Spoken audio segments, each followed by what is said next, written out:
Right, good morning, RB. Friends, colleagues. A year ago, I stood in a very similar stage and I made a promise to you. I promised that your BMA would back you, that through hard work, courage, determination, we would no longer be cowed by any government, by any employer, or by any regulator. That together we had rediscovered the strength of our profession's collective will, that all the effort put into balloting, picketing, ward walking, campaigning, the collective efforts of our members would start to bear fruit. Above all else, I promised a new era for the British Medical Association, one where we reverse the decline of the medical profession, where we recognise our worth and we fight for it. And what have we delivered? Well, Stormont knows. Earlier this month, junior doctors walked a mile down Prince of Wales Avenue, past the street lamps and the lime trees, to the seat of government to issue their demands for full pay restoration. Junior doctors, for the first time in history, have been on strike in Northern Ireland. Consultants in Northern Ireland also made history. For the first time, they organised, balloted and delivered a gargantuan victory for strike action, with the backing of 92% of members. The Northern Ireland executive has seen sense, offered immediate talks, and the strike action planned for this Wednesday in Northern Ireland has been called off. With an indicative ballot showing that over 86% of Northern Ireland SAS doctors have also now called for industrial action, they've got a formal ballot opening any time now. Holyrood knows. The organisation of junior doctors in Scotland led to a 12.4% pay rise and negotiations to restore pay over the next 3 years. Scottish Government have once again responded to doctors agitating in order to head off industrial action in Scotland. But despite consultants attempting to work collaboratively to address the 30% pay erosion they faced, the lack of progress by Scottish Government means that they too are getting up to ballot.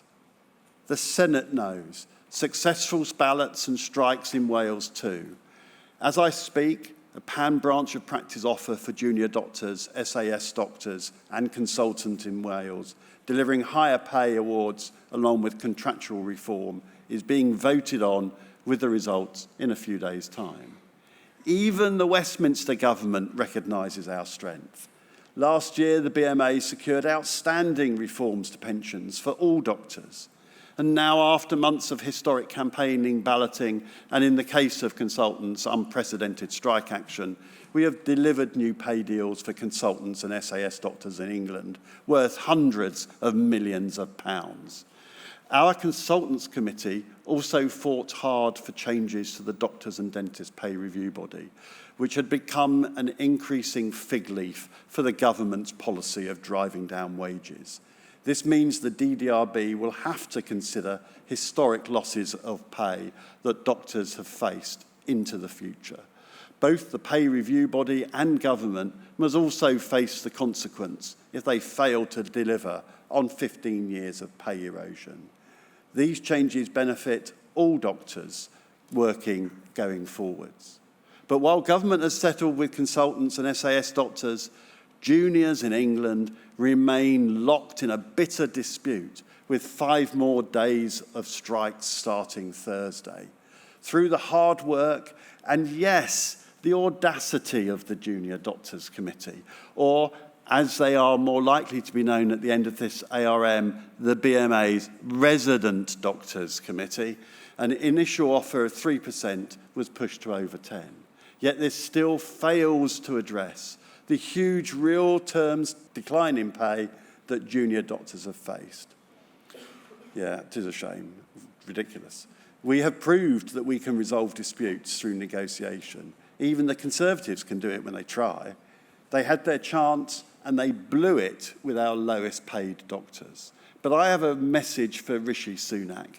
Calling an election doesn't get you off the hook. When junior doctors take industrial action once more this week, you must answer for your vague and empty promises that have resulted in endless procrastination and talks without a purpose. Rob and Vivek wrote to the PM last week with a simple request to recognise lost pay for highly qualified doctors on just £15 an hour. He hasn't even bothered replying. Victoria Atkins posted on social media to repeat the trope of lies that they've spun all along, trying to demonise the doctors. RB, this government, sadly, has displayed unbelievable hypocrisy and contempt when it has come to both junior doctors and therefore the patients they serve. Even the Conservative leader of the House of Commons, Penny Mordaunt, has said that ministers should have resolved the junior doctors' strikes. Mr. Sunak says he can't afford to pay the doctors their worth. But what a ridiculous argument when you've spent more than double the cost of full pay restoration covering the industrial action. It has been his choice not to resolve the longest dispute in the history of the NHS. It's been on his watch, his national health service in crisis, his decision and probably his loss. Ultimately, it is his deeds, not words, that will end this dispute. And it's deeds, not words, that will guide our relationship with any new government. Just as the BMA has led, we will continue to lead the fight for pay restoration for members. And now it's time to bring the full force of this association behind general practice. I have said it before, and I'll say it again. General practice is not the dumping ground for all the issues faced by secondary care. And that's me saying this as a hospital consultant married to a GP partner. With record demand on GPs, it's been an act of vandalism to plunge general practice into such dire straits.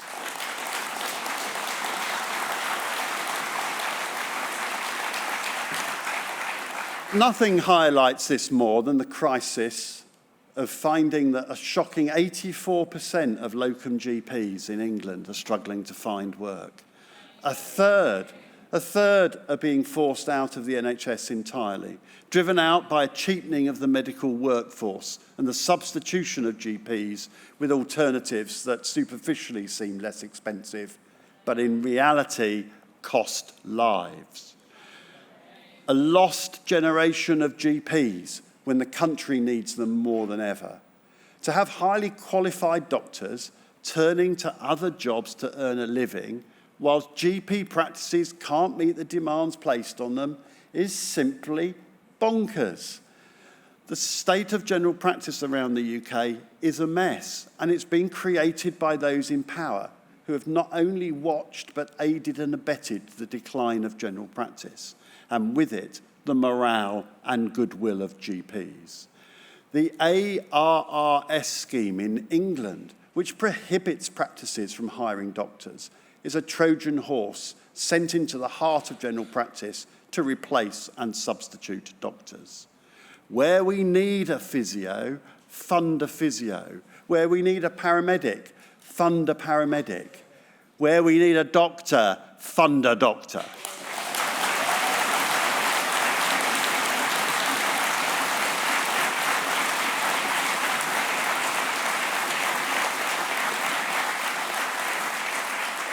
In England, our General Practice Committee's referendum on the 24-25 contract returned a resounding 99.2% vote against it.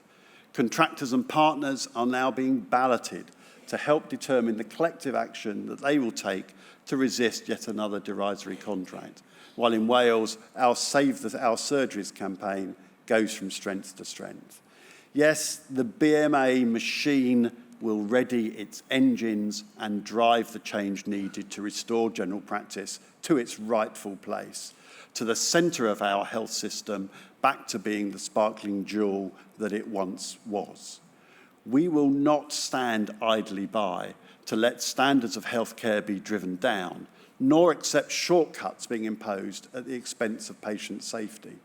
Why has the medical establishment, therefore, caved into the government's spurious attempts to reduce cost at the expense of people's health? And why does it feel all too often that it's only the BMA shouting about patient safety? I hear our members ask, where are our royal colleges? Supposedly driven by patient safety, but seemingly more concerned about being round the table, while not realising that they've been on the menu. Why, our members ask repeatedly, is medical leadership in this country in abeyance?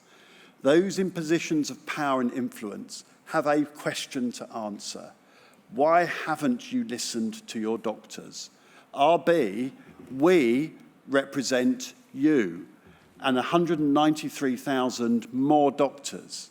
Yes, we've settled some disputes, securing the most substantial and transformative wins for doctors in a generation. But we still have our battles ahead, and we are not complacent about the prospect of a new government. But my friends, you voted for change, and we're not stopping there. Our national disputes necessarily depend on our local representatives and members. It's time to harness that local energy, to harness every reinvigorated and passionate member that fills our ranks. Let's back them by giving you more tools locally to fix what's broken in our workplaces. For too many years, we have been an association that provides services when things go wrong, but we are becoming a BMA that organises and wins. A BMA that stops qualified doctors being replaced with less skilled alternatives. A BMA that challenges the destruction of doctors' careers if they speak up about patient safety. A BMA that challenges employers who too often think of terms and conditions, contracts and employment rights as nice-to-haves rather than their legal obligations. A fighting BMA that you can be proud of. And RB, that time is now. Time to make a day-to-day difference to your lives and the lives of thousands of doctors you represent. But how will the BMA do this, I hear you ask? That gentleman's club, that old boy's leopard that can't change its spots organisation. And anyway, people have tried and they've failed before. Well, the BMA already has changed, and you, RB, are at the heart of that. I bet many of us thought that we'd never be here just 5 years ago.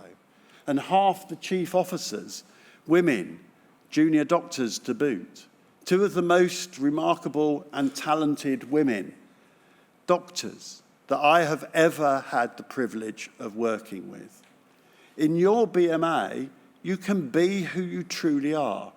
You can be gay or pregnant or breastfeeding, of some faith or none, of any gender and any ethnicity. We want you all to succeed in your reinvigorated BMA. I'm going to say some nice things about my chief officers now. Latifa is incredible. If it isn't challenging enough chairing the RB, she's taken on the GMC over inequalities and racial bias. And she's taken on the rest of the world on medical neutrality and humanitarian crises. She has broken a glass ceiling that was cracking, but stubbornly still in place. And she's done this with patience and compassion and as a new mum. And she's challenged the BMA to adapt, and it has done. Emma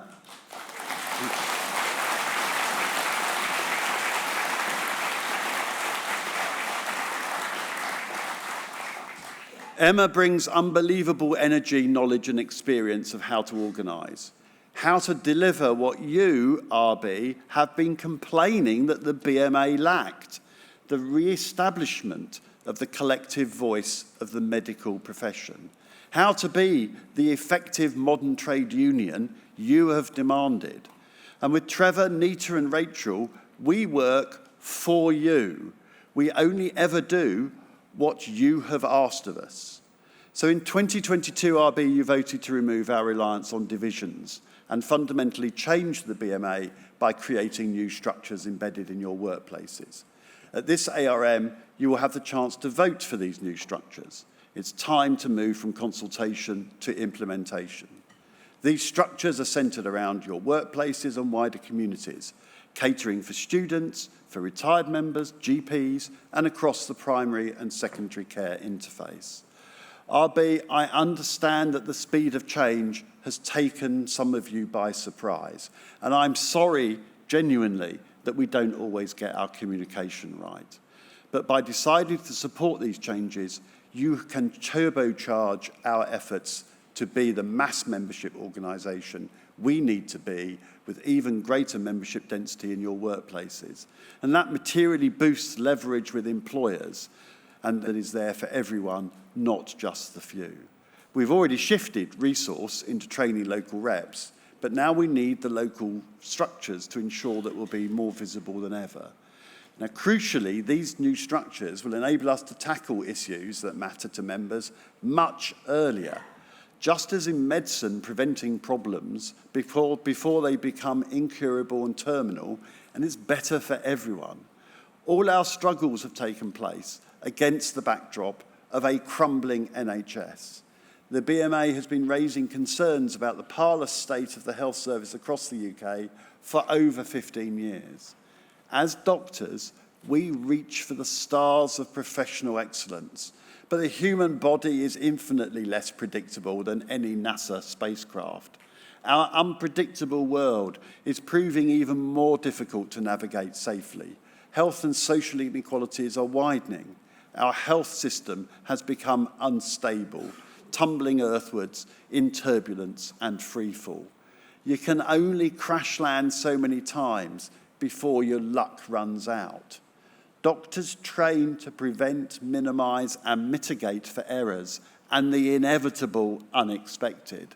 However, openness and transparency and the no-blame culture needed for investigation and future prevention have not come into being post-mid-staffs. 10 years ago, Don Berwick said that NHS staff are not to blame and that operational targets and financial management have taken precedence over delivering high-quality care. Francis, Berwick, Kirkup, they all shed light on institutions avoiding openness and transparency. 10 years ago, let me tell you, RB, the same is happening in our hospitals today. The system has already failed when whistleblowers are forced to speak up, but we have more and more doctors approaching the BMA desperate to highlight cover-ups. 6 years on from the BMA asking you about raising patient safety concerns, we asked you again. The results? Far fewer doctors are confident in speaking up than they were 6 years ago. In 2018, almost half of doctors said they would feel confident raising concerns in their workplace. This year, that figure is just 31%. In 2024, over 60% said you were scared to raise patient safety concerns for fear of reprisals. That's 10% more than 6 years ago. Things are getting worse. Look at the data published by RChem in April, suggesting that there were 300 deaths, perhaps, per week due to long waits in emergency departments.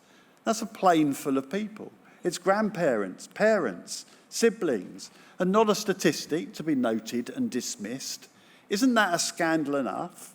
I said that the BMA will not stand idly by as employers try to silence those who raise concerns, and it's not. Have we learnt from Letby? I fear not. Pandora's box is about to be thrown wide open. This is far bigger than the post office scandal, and the BMA will do all it can to help uncover wrongdoing. You have come forward to your union because you are so fearful of your employers. We will create the safe space that you have been denied. We owe it to you and we owe it to our patients.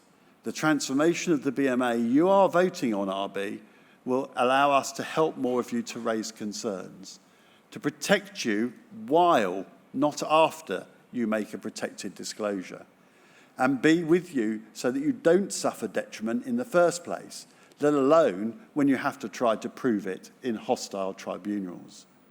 Those who run NHS organisations must, like doctors, be accountable for their actions and for the decisions that they have made. In some cases, it's been alleged that poor-performing NHS executives have been conferred a degree of protection by NHS England, shuffled out of prominent roles and into other senior positions. This is a disgraceful revolving door of ineptitude. And that's...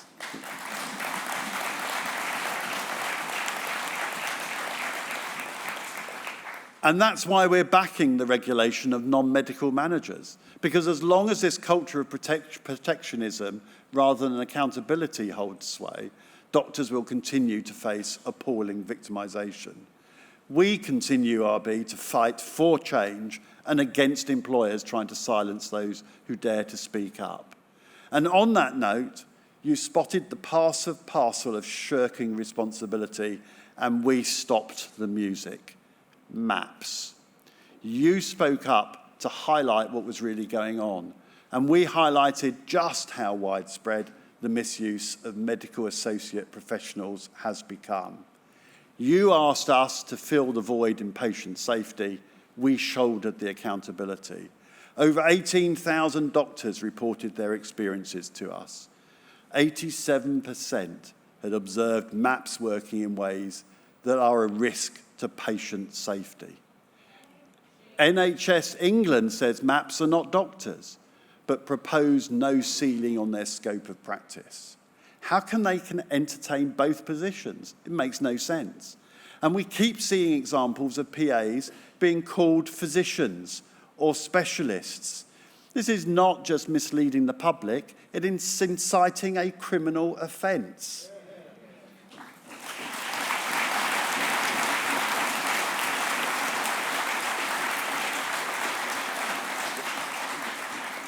The argument that MAPS provide different skills to the multidisciplinary team doesn't stack up. Please, if you want to be a doctor, go to medical school.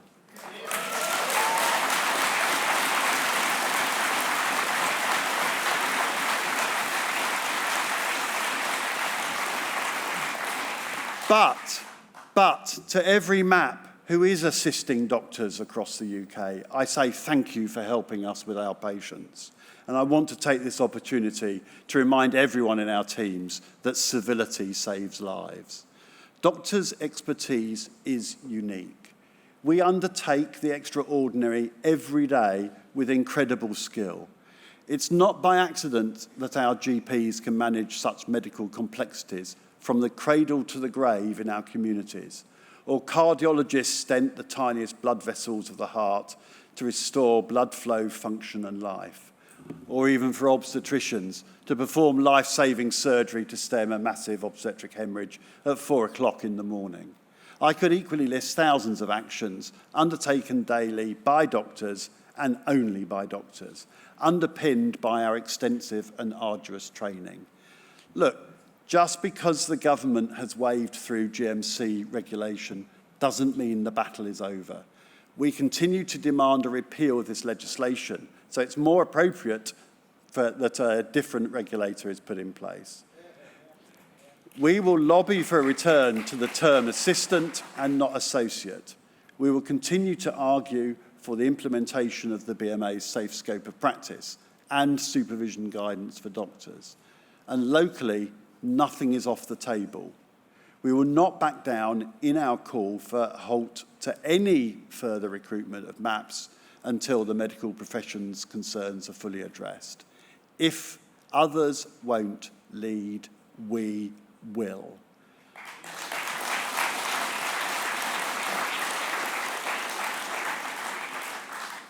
Today, I want to announce that we are taking legal action against the GMC.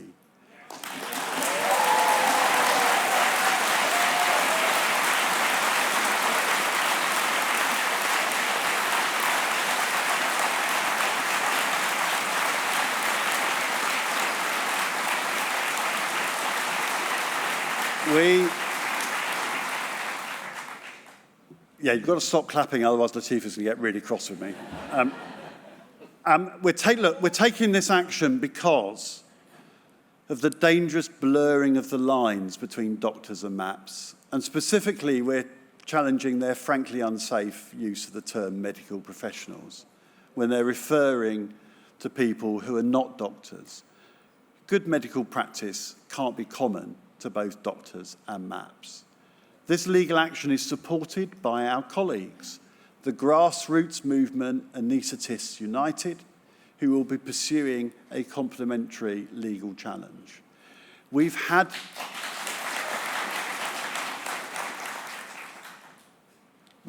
enough of the government and the NHS leadership eroding our profession. We are standing up for both doctors and patients to block this ill-thought-through project before it leads to more unintended patient harm. It's not too late to row back from this uncontrolled experiment in dumbing down the medical skills and expertise available to our patients. RB, I hope you agree that your BMA is delivering what members want. But what of the future? Waiting lists wait for no one. The need to get doctors clearing the backlog is immediate. The cost of doing so is an investment in the future health and wealth of this country. The Times reported the benefit to be £73 billion.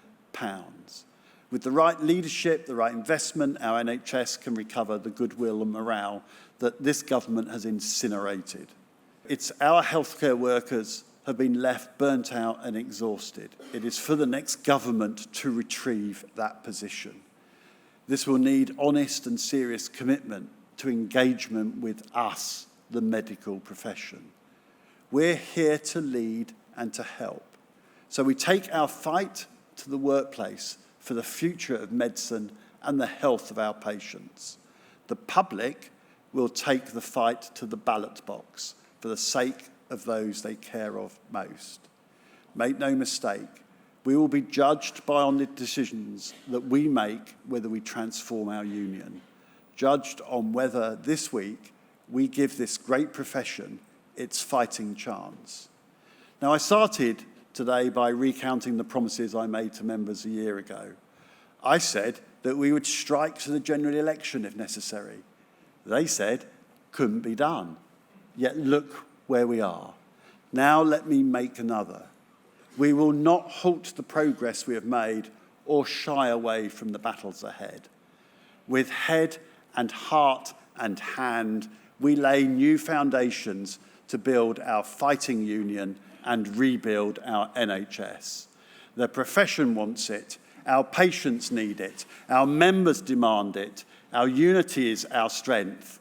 In an uncertain world, one thing is certain, our patients need doctors. RB, I move.